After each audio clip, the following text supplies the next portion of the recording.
Namshukuru Mungu kwamba tumemaliza salama. Tumepokea maelekezo ya leo.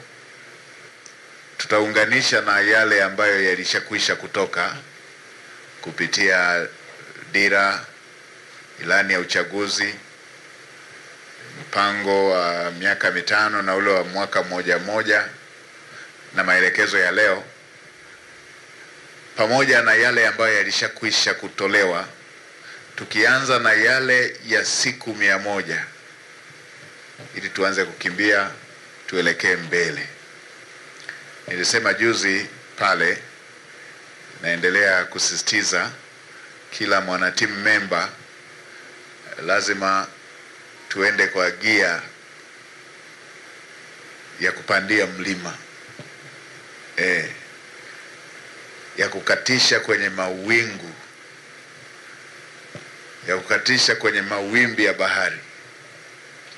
Lazima tuwafikie Watanzania kule waliko. Sasa kwa sababu ukinyumbulisha majukumu yaliyoko kwenye ofisi yetu, tunatakiwa tuziratibu sekta zote. Kwa lazima kwa wakati kila kitu tuende nacho kwa kasi inayotarajiwa kuwapatia Watanzania matokeo ya haraka.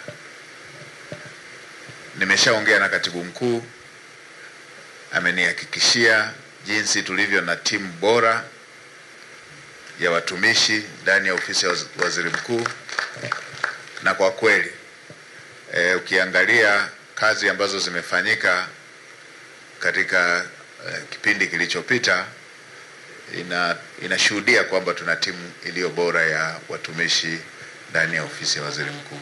Kwa mimi ni matumaini yangu kwamba tutashirikiana ili tuweze kuhakikisha tunakidhi hayo matarajio ya Watanzania yaliyoko mbele.